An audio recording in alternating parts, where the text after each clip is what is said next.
un pèlerin picard pas comme les autres.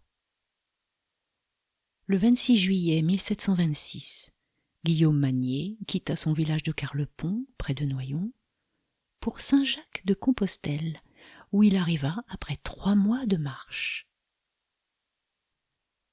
Il nous a semblé intéressant de faire redécouvrir au public le récit d'un Picard qui marcha vers Saint-Jacques de Compostelle au début du XVIIIe siècle.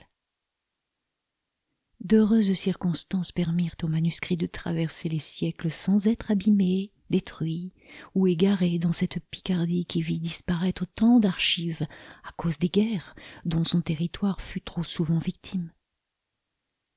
Le manuscrit original ne fut publié qu'en 1890, c'est-à-dire près d'1 siècle et demi après le pèlerinage en question.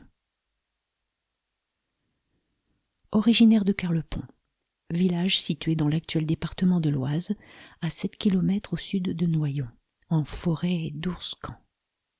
Notre pèlerin se déclare picard avec fierté. Certains termes de son vocabulaire rappellent l'appartenance de ce secteur au domaine linguistique picard.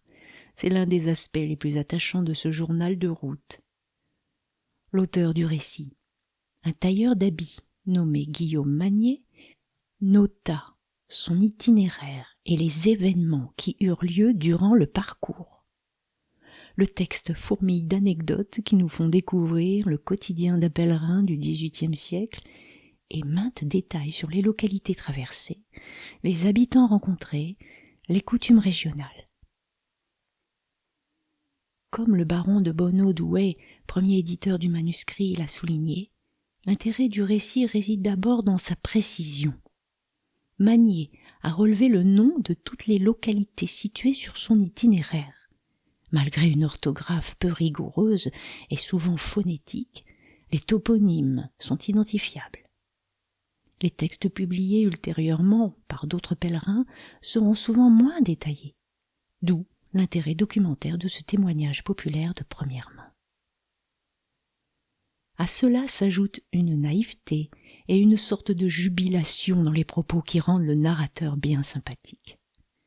Enfin, le premier éditeur du manuscrit, le baron de Bonneau-Douai, mérite lui-même d'être mieux connu, surtout dans sa région natale.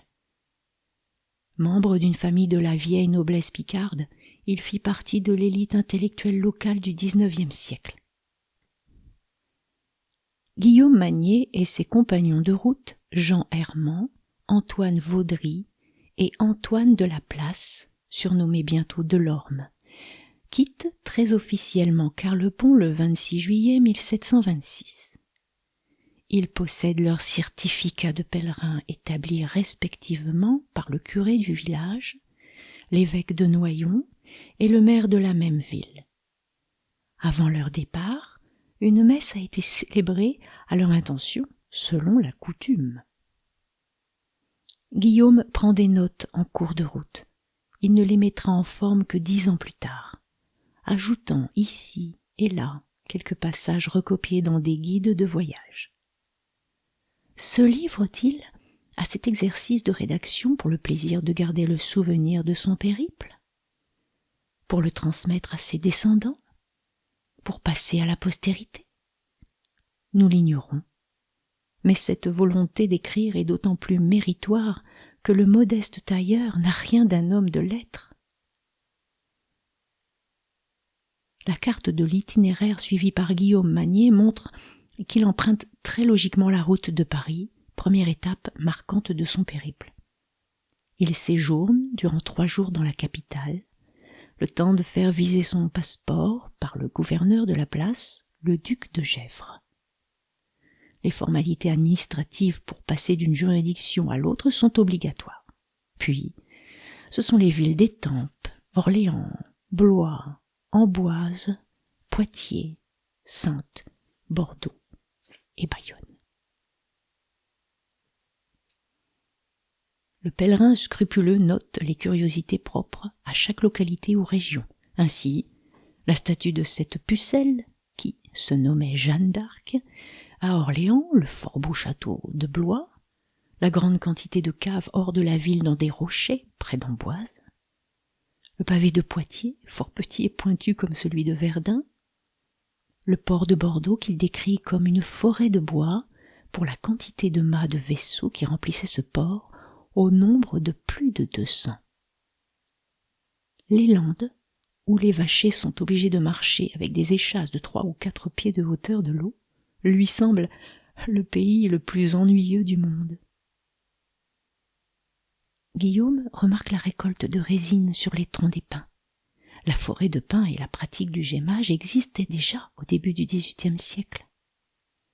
Dax l'étonne par son eau, qui se convertit en pierre et se gèle comme glace, formant 1000 figures différentes.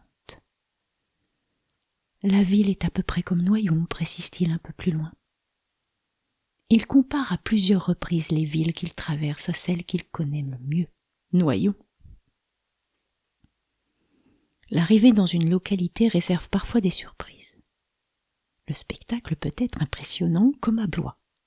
En entrant à cette ville, nous avons vu plusieurs cadavres pendus et rompus, un pour avoir volé un carrosse, l'autre pour avoir habité avec une vache.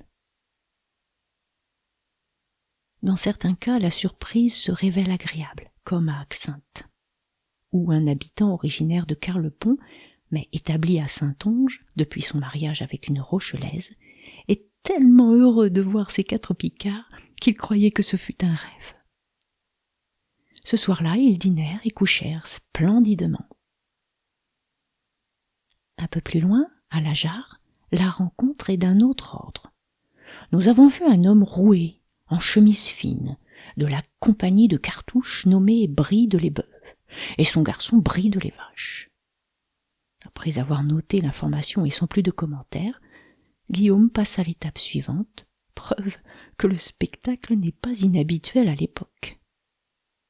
Les pèlerins séjournent une semaine à Bordeaux et participent aux vendanges. Guillaume Magnier gagne l'Espagne par la route du littoral. Bayonne, Saint-Jean-de-Luz, Irun et Hernani. À Saint-Jean-de-Luz, le Picard est stupéfait par la puissance de la mer qui cogne contre un mur qu'il faut réparer sans cesse, et par la coiffure des habitants, les fameux bérets pour les hommes, les mantilles pour les femmes. Dès leur arrivée en Espagne, les 4 compagnons sont frappés par la beauté des femmes, surtout par leur visage mignon, au-delà de ce que l'on peut imaginer. Mais les marcheurs n'oublient pas le but de leur voyage. Ils fréquentent assidûment les nombreuses églises et découvrent des pratiques culturelles plus démonstratives qu'en France. Ainsi, cette obligation épuisante de s'agenouiller sans arrêt. Les pérégrinations en pays étrangers ne vont pas sans risque. Guillaume manque de se faire enrôler de force dans l'armée du roi d'Espagne. Les marcheurs se font escroquer à plusieurs reprises par les changeurs d'argent, etc. Au sein du groupe, les choses ne sont pas toujours simples non plus. Des disputes surgissent parfois. Ainsi à Burgos, où Guillaume casse son bâton sur Herman suite à une querelle orchestrée par le traître de l'Orme, les hommes reprennent cependant le chemin en bons amis. Solidarité oblige.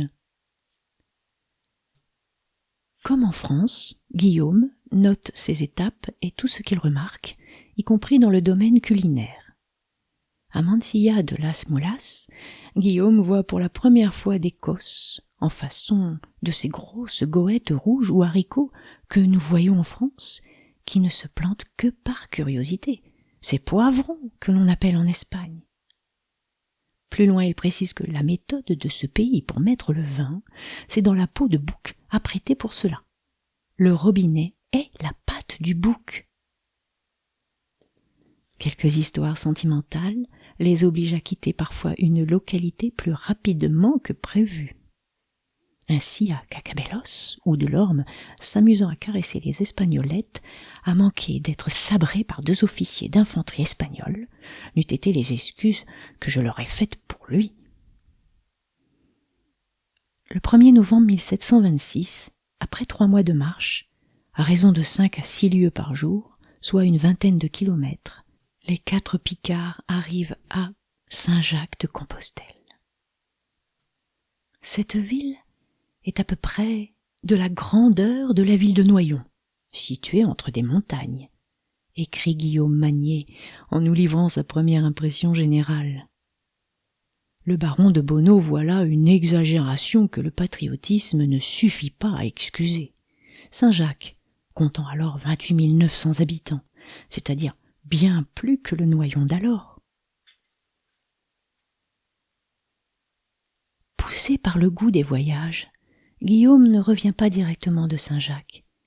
Il visite ensuite la côte septentrionale de la Galice, puis s'avance vers le sud, jusqu'à Madrid, avant de regagner la France par le col de Roncevaux et Saint-Jean-Pied-de-Port. Le récit du retour s'arrête à l'étape de Saintes. Nous ne savons donc rien de la suite du périple, ni de l'accueil reçu à l'arrivée au village par ces honorables pèlerins, absents depuis plusieurs mois. Guillaume Magnier est-il même rentré à Carlepont en 1727 ? L'application avec laquelle il relatait son voyage incite à penser qu'il aimait écrire, et qu'il est allé jusqu'au bout de sa rédaction. Le dernier cahier de son récit a sans doute été perdu. Si Magnier et ses compagnons ont quitté la Picardie avec la bénédiction des autorités ecclésiastiques de leur village, on constate cependant très vite que les 4 hommes n'effectuent pas un voyage mystique. Ni les uns ni les autres ne sont fins lettrés, membres du clergé ou particulièrement dévots. Ils n'évoquent aucun but spirituel justifiant ce voyage.